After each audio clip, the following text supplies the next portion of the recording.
Hey, welcome everybody. Thank you for joining us for today's webinar, WorkSafeBC's Rate Information Session.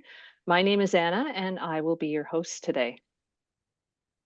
Today's webinar is presented by SafeCare BC. We are an industry-funded nonprofit association working to ensure injury-free, safe working conditions for continuing care workers in BC. SafeCare BC wants to start today's webinar by recognizing we are gathered on the ancestral and unceded territory of First Nations, Inuit, and Métis people across British Columbia. We thank them for being good caretakers of the land and allowing us to be visitors on this shared territory to do good work. Before I introduce our speakers, I just want to cover a few housekeeping topics. Today's webinar is being recorded, and after the event, we will share a link to the recording. We'll send a copy of the slides and any additional resources that we might mention throughout the webinar today. We encourage you to revisit the content and share it with your colleagues that couldn't join us. To minimize distractions, we've disabled attendee cameras and microphones, but you can still talk to us by using the Q&A button at the bottom of the window. If you think of a question for the speakers at any point, please just type it in there and I will pose it to them at the end of the webinar when we have our question period. I'm very pleased to welcome two speakers for today's webinar. First is Daryl Davidson. Daryl is an industry and program specialist with prevention programs and services at WorkSafeBC. She works with industry health and safety associations, employers, and workers in the healthcare sector to support and advance the prevention of workplace injuries and illness through partnerships, consultation, and outreach. She joined WorkSafeBC in early 2022 after having spent the previous 15 years working in forestry as a safety manager and healthcare as the acting violence prevention lead for Northern Health. I'd also like to welcome Kieran Batty. Kieran manages WorkSafeBC's classification and rates team. She and her team ensure that WorkSafeBC's classification system is representative of how industries are evolving in BC. She joined WorkSafeBC in 2020 while pursuing her MBA from Beatty School of Business and started managing the class and rates team early in 2023. Both Daryl and Kieran will be speaking about injury rate trends and show you how your premiums can be reduced by creating safer and healthier workplaces and helping injured workers recover. This is your opportunity to ask WorkSafeBC about issues that impact the rates. And with that, I'm going to hand things over. Kieran is going to start the presentation today, and I'll just stop sharing my screen. And Daryl, you can take over. Thank you, everybody.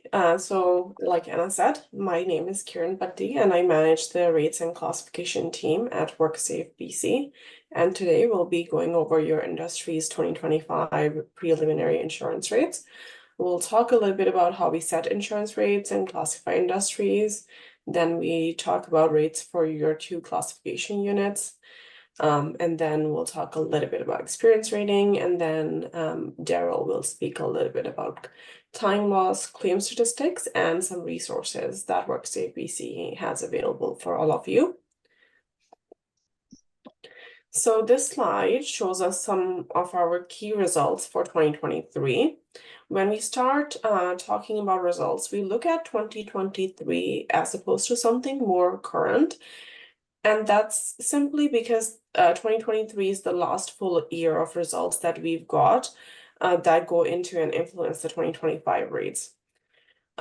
So keep that in mind. If your claim cost performance has dramatically changed only in 2024, it's not going to impact your 2025 rates.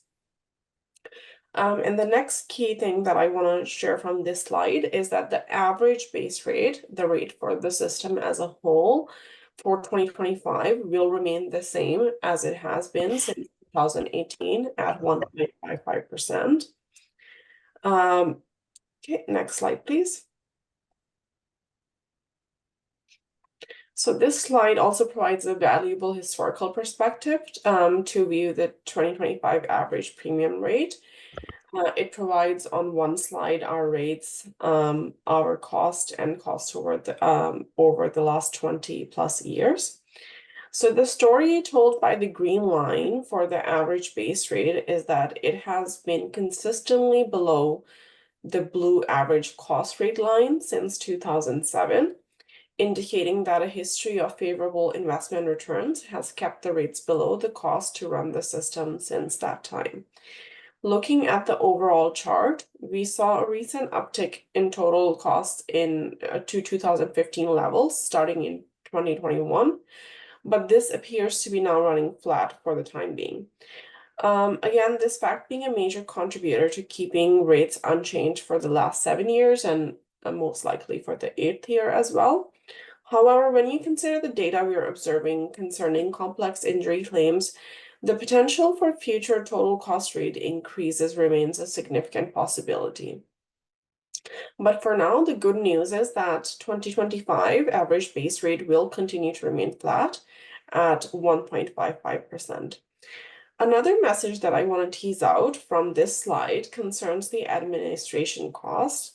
And as the red line at the bottom of the graph shows, the cost rate has remained consistently flat for the cost has remained consistently flat for the last 20 plus years, playing no role in the change to the base rate shown above.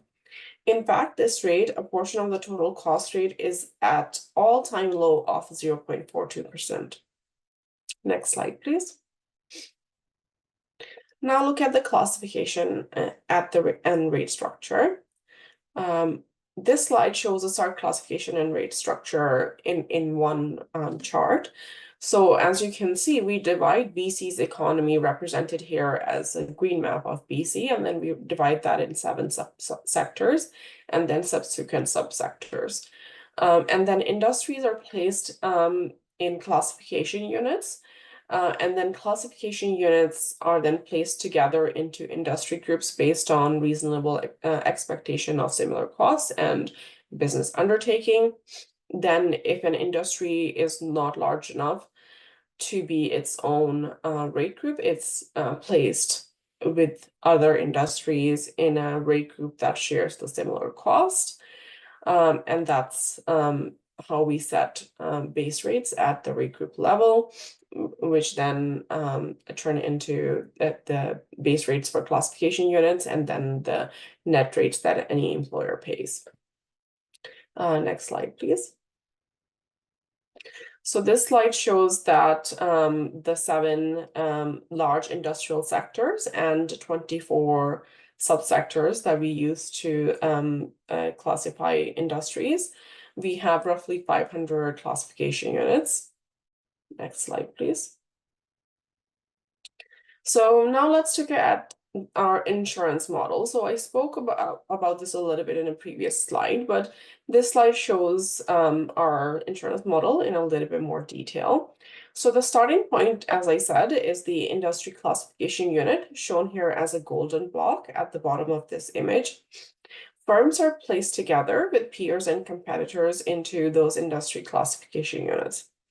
Most industries, though, are not large enough for us to calculate insurance rates, so they're gathered into one of our 235 industry groups. 35 industry groups, such as those for forestry, general retail, hospitals, are large enough to become independent rate groups. Both of the classifications that we're speaking about today are their own independent rate groups as well. And the rest are placed into the rate group band that matches their claim cost rate. And the scale on the right-hand side of the slide shows you the range for each of the 20 bands. So together, the 35 industry-specific rate groups and 20 rate group bands represent the 55 rate groups used to set base rates. And that would be it if nothing changed ever. However, as you're aware, all industries evolve over time and not at the same time or at the same pace or in the same way. So each year we review the industry groups in each rate group to make sure they continue to share similar costs. So those with higher costs move to a higher rate group band with higher insurance rates. This ensures that industry base rates are commensurate with their risk and over time cover their costs to the system. And higher industry rates also help employers become more aware of the cost of injuries in their industry and prompt interest around how those injuries can be prevented. And of course, industry groups with lower cost rates are moved to lower risk rate groups with lower insurance rates. Next slide, please. So this slide shows us the 3 drivers that impact premium rates, investment returns, number of claims, and claim costs. And when we talk about claim costs, that includes healthcare costs, short-term disability, vocational rehabilitation, long-term disability, and survivor benefits. Next slide, please. So now looking at your industry and its rates. Next slide. This slide shows you the classification unit description for the two relevant classification units or industries that we're talking about today. They're both in the sector service sector, and then the subsector for both is healthcare and social services. Next slide, please. And I said before that both long-term care and community health support services are their own rate groups. This means that you do not share your rate group with any other industries and have full control over your rate group's rates. No other industry's performance will impact your rate group's rates. Next slide, please. So now looking at the rates for classification unit 766011, long-term care, we can see that the rate has been on steady increase since 2020. Prior to 2022, surplus monies were keeping the charge, sorry, I think there's a typo here. So as you can see, the blue line shows us the charge rate, and no, actually that's right. I have a cold, so my eyes are not helping me today.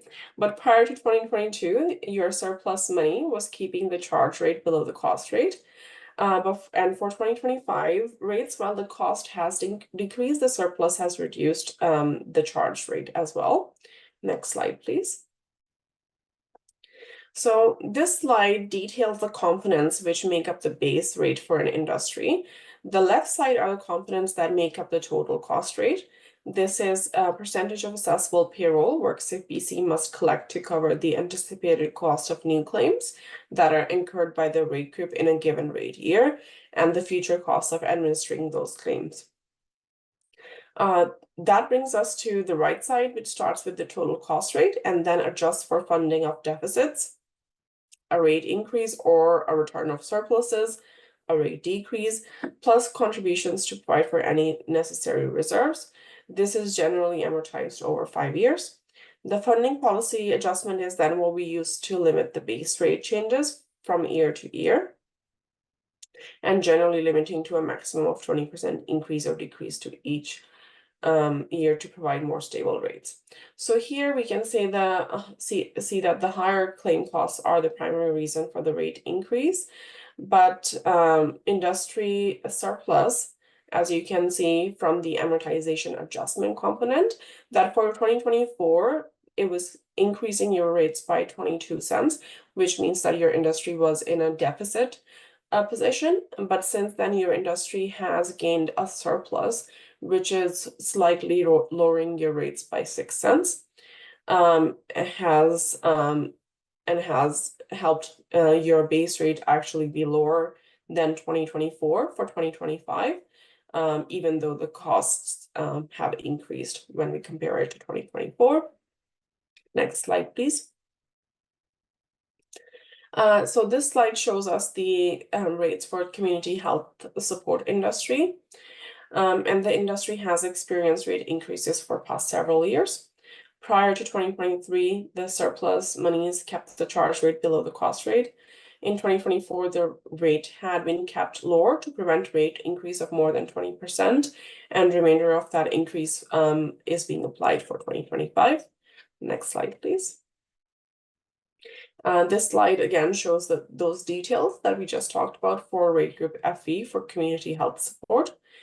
And then again, while we see that the total cost rate has slightly increased, the deficit has decreased. So the amortization adjustment component, we see that it was keeping the rate up by $1 last year, but now it's by 0.71 cents, which means that the deficit has decreased. And then in terms of the funding policy adjustment, we can see that we were keeping the rate lower by $1.01 last year, because we do not allow a rate increase of more than 20%. So the remainder of that increase has been applied for this year. And that's why you see an increase in the base rate. Next slide, please. So now let's take a look at experience rating. Next slide. So base rate is just a starting point for a premium that each firm pays. WorkSafeBC's experience rating program looks at your claim cost performance over the past 3 years. And based on your performance, either provides up to a 50% of discount or charges up to 100% surcharge. Firms whose claim costs are the same as those of other similar sized firms in their industry are considered average and pay the industry's base rate. Best performing firms can qualify for up to a 50% discount on their premium rates, while the worst performing firms may pay a surcharge of up to 100%. And you're only compared to other similar sized firms because we compare it per $100 of payroll to in your industry. Next slide, please. So how experience rating works is that we look at your claim costs for the past 3 years, and then we also consider the size of your firm in terms of payroll, and we compare your claim cost per dollar of payroll to the average of your industry's rate group.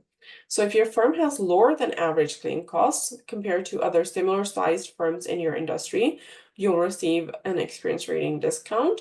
And better the performance, the higher the discount, up to 50%. And then if your firm has higher than average claim cost compared to other similar sized firms in your industry, you will receive a higher experience rating discount. Next slide, please. So now, for example, an employer with $500,000 in payroll with a base rate of about 4% would pay $200,000, but could pay as little as $100,000 or as much as $400,000, depending on its safety record over time. Now, I will pass it on to Daryl, and if there are any questions, then we can take them at the end.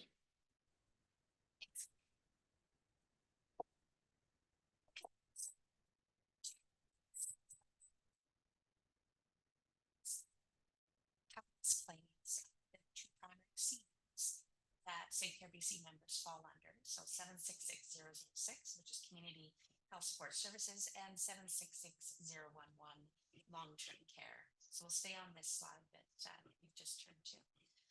Okay, so the first graph that I'm showing here speaks to the time loss claim injury rates by CU, by classification unit. Hi, Daryl. Sorry to interrupt, but we can't hear you. Oh, I think it might be now. Yeah, there you go. Okay. So did you hear me at all? Should I start from the scratch or? Yeah, let's start off the rip, thanks. Okay, thank you. My microphone part ended up getting popped up. Okay, so yeah, we're just going to talk in the next several slides about what's driving the time loss claims within the two primary CUs that SafeCareBC members fall under: 766006, Community Health Support Services, and 766011, which is long-term care. So we'll stay on this slide here.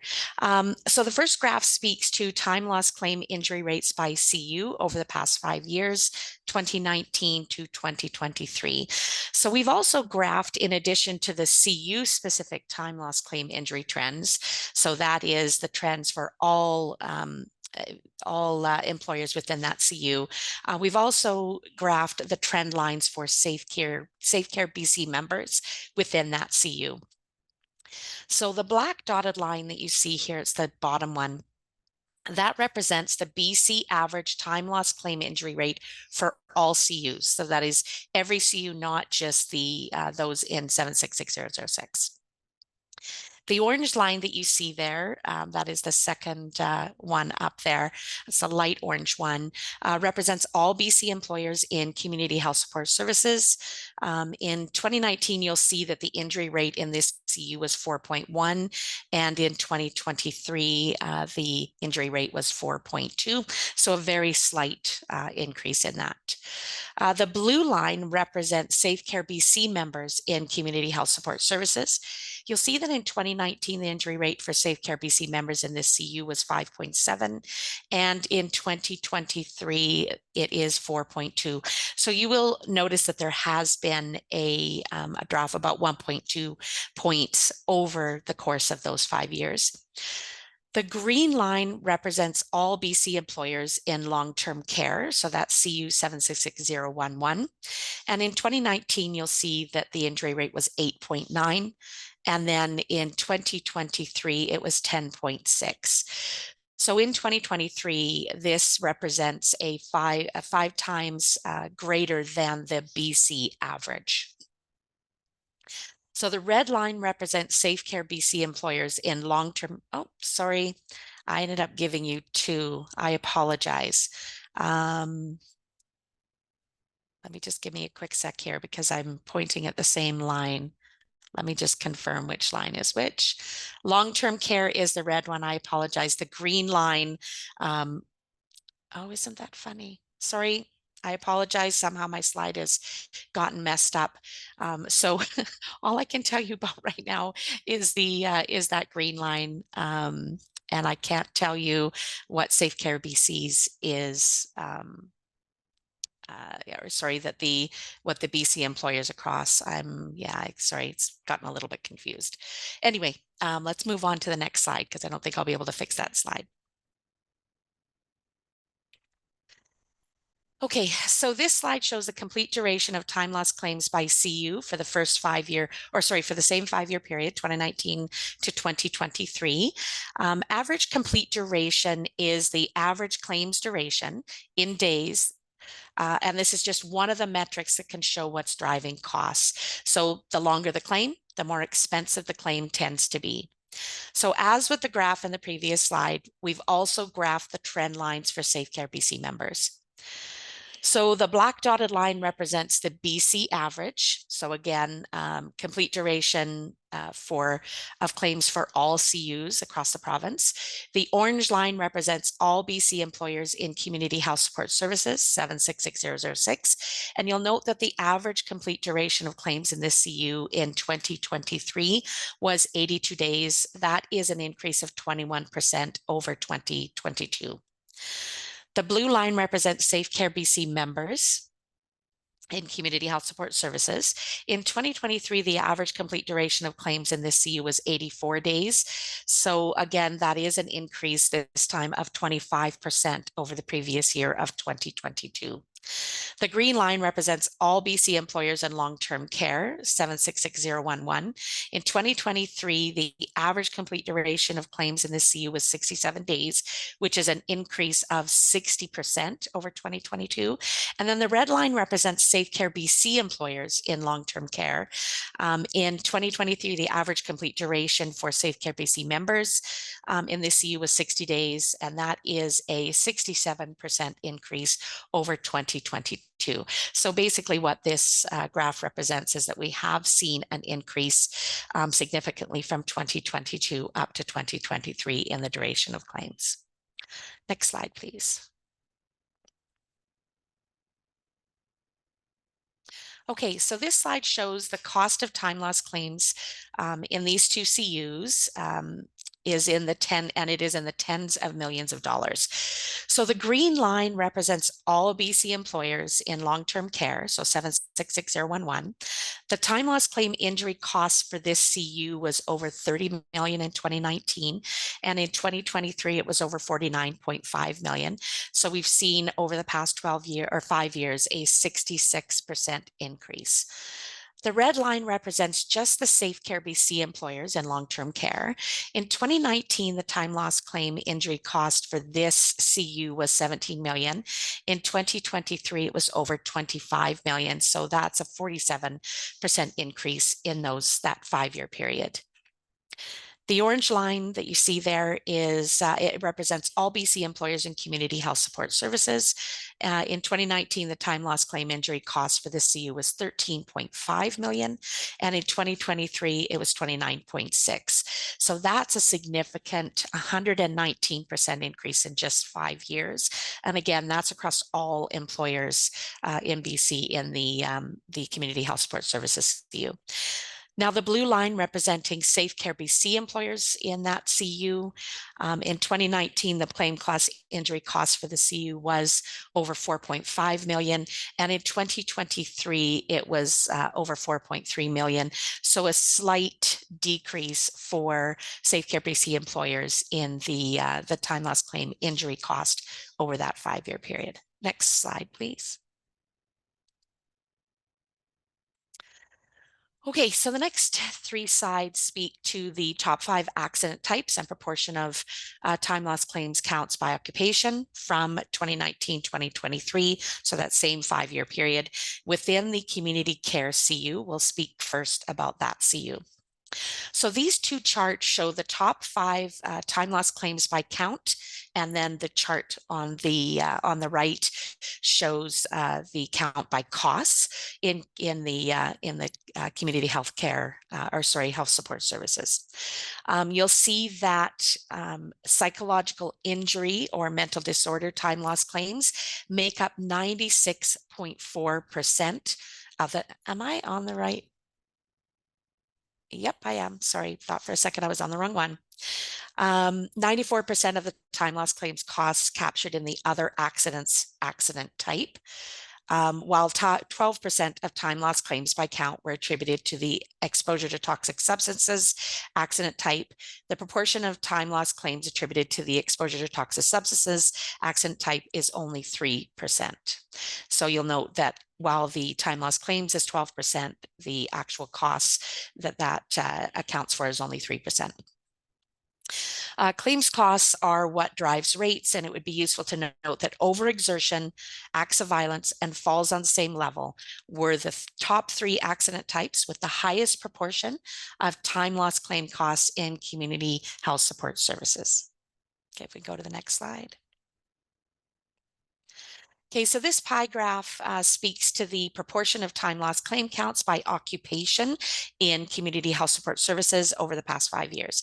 So you'll see that nurse aides, orderlies, and patient service associates, which is the occupation type that healthcare assistants are in, accounts for 63% of the time loss claims for this time period. Next slide, please. The next 3 slides will speak to the top 5 accident types and proportion of time loss claim counts by occupation from 2019-2023 in the long-term care CU. So the 2 charts show the top 5 time loss claims by count and costs in long-term care.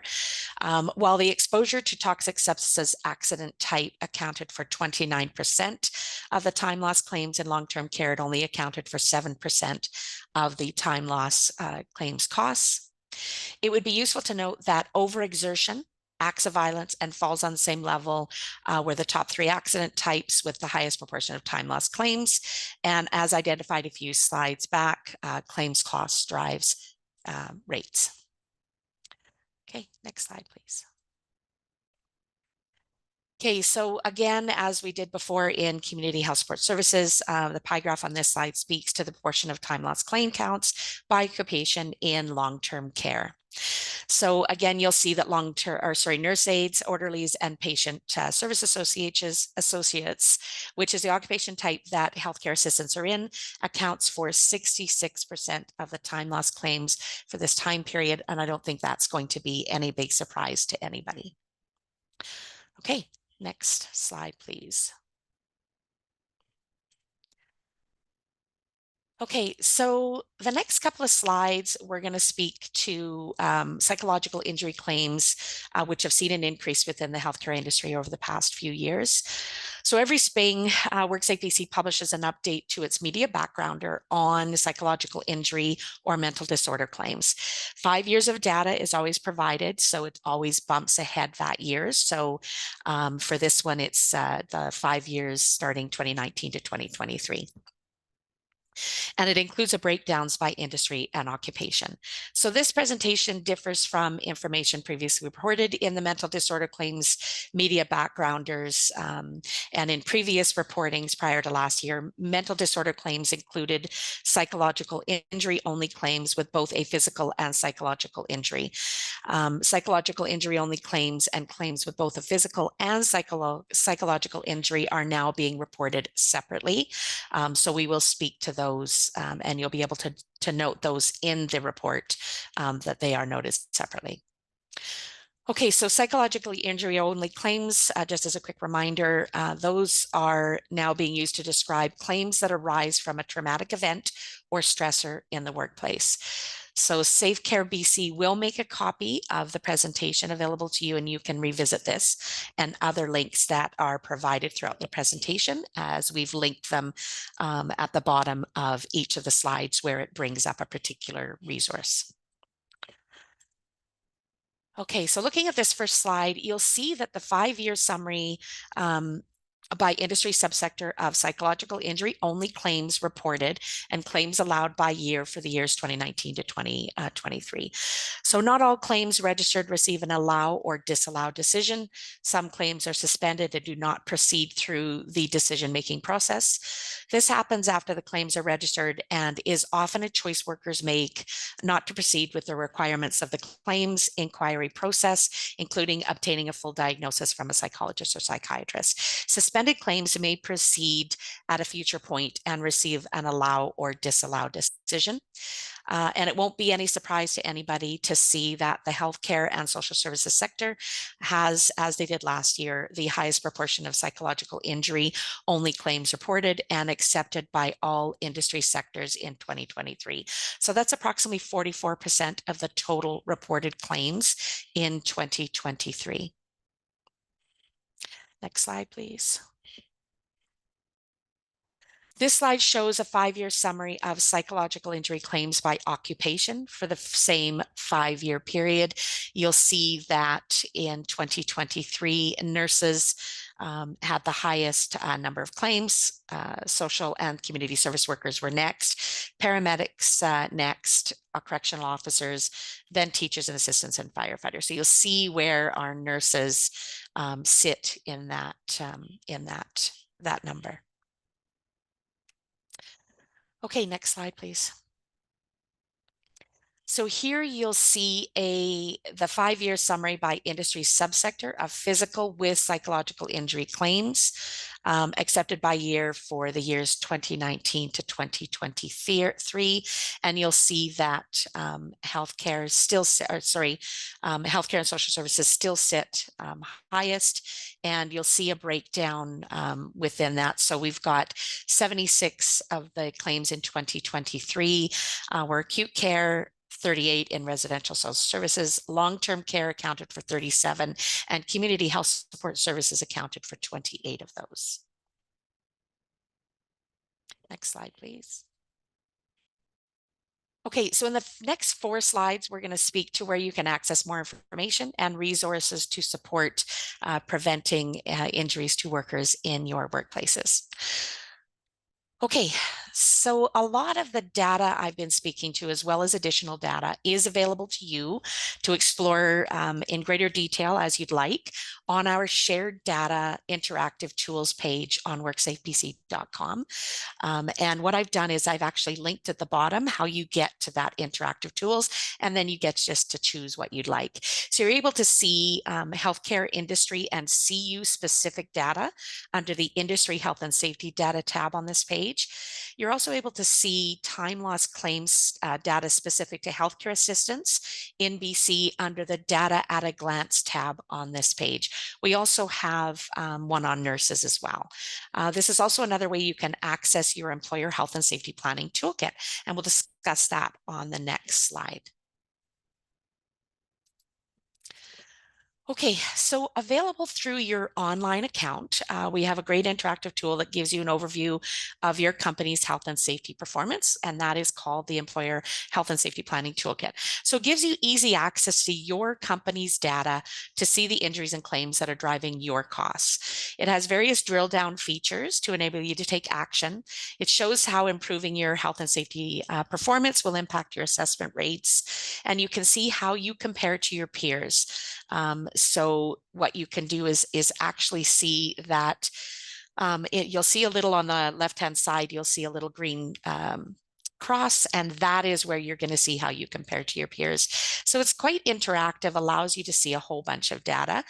There are videos that overview this powerful application, and they're available on WorkSafeBC.com, and you'll see where you can access those on the right-hand side there of this slide. You can sign up to use it, this tool, through your online account and get access to your data.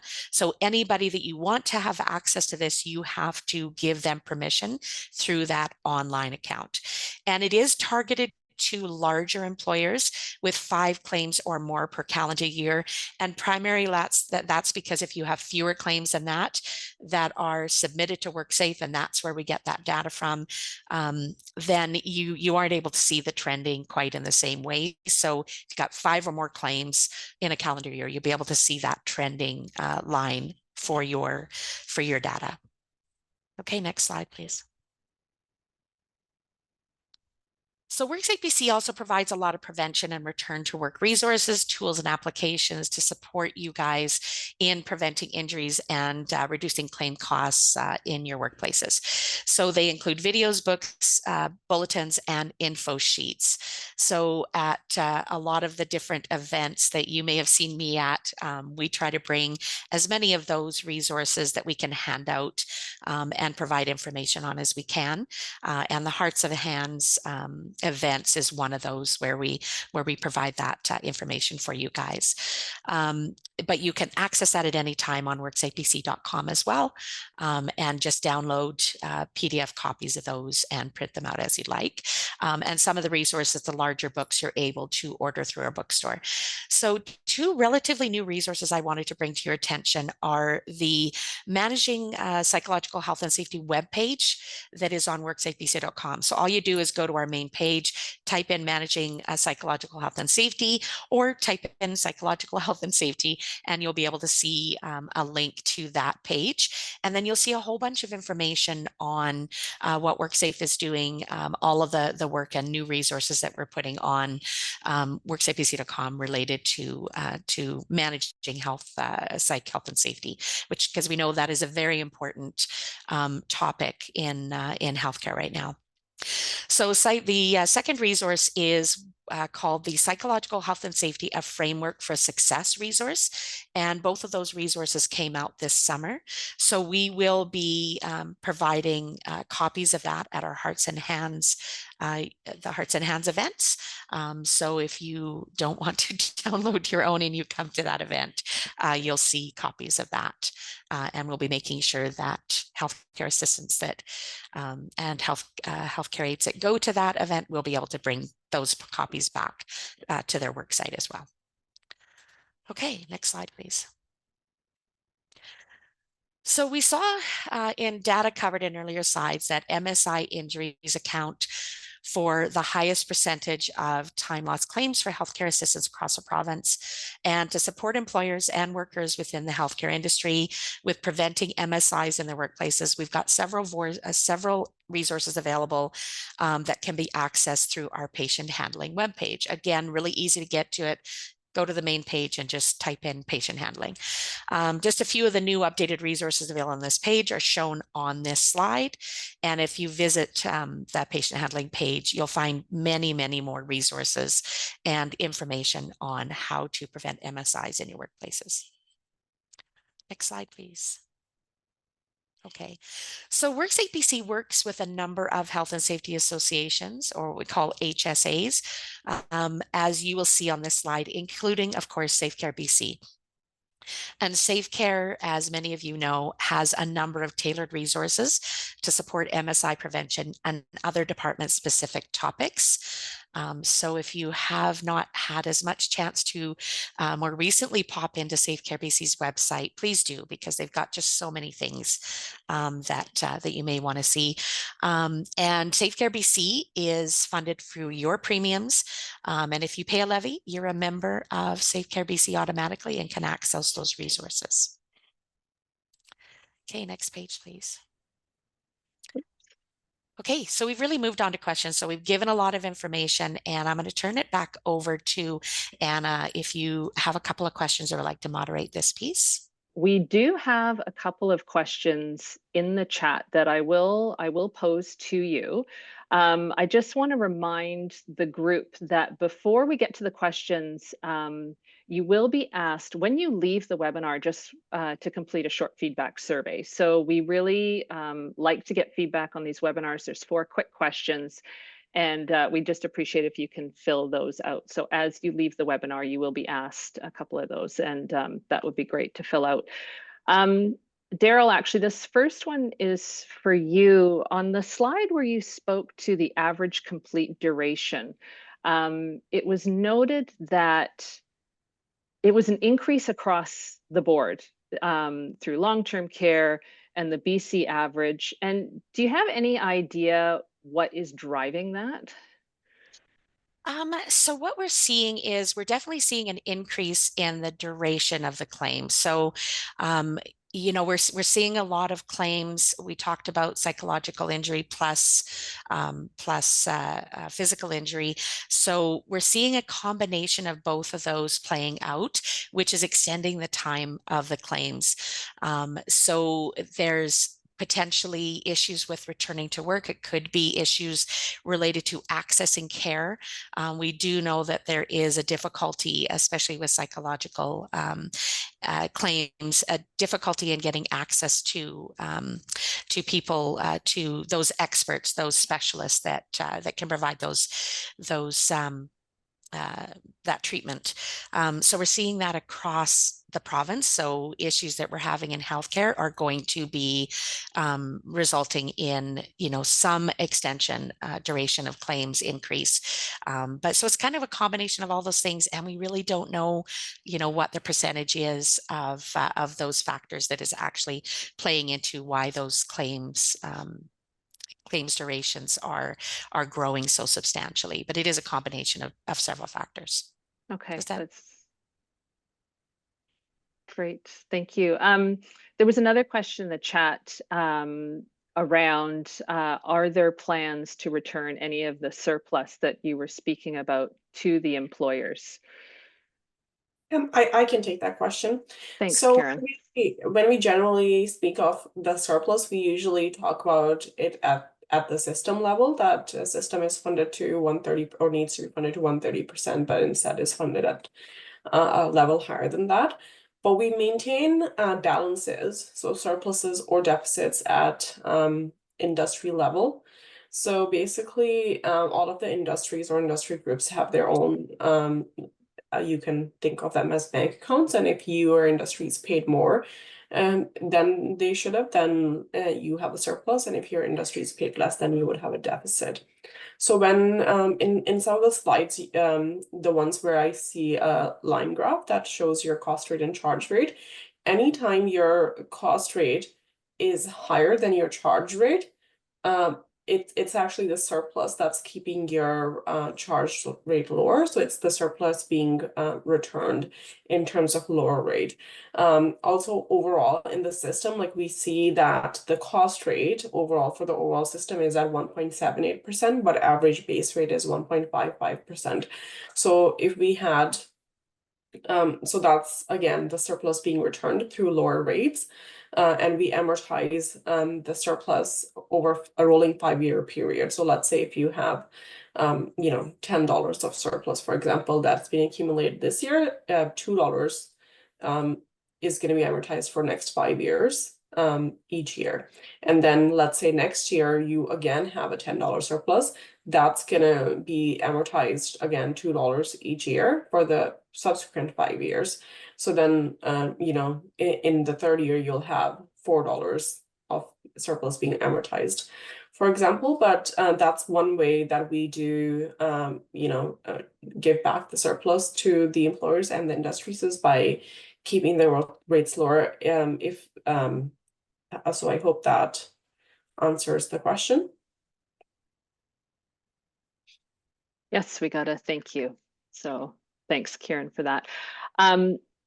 And I'm sorry, Go ahead. Comment in the chat about one of my slides. And yes, you're correct. It should be 5 million, not 500,000. The math was incorrect there. I think there's a typo.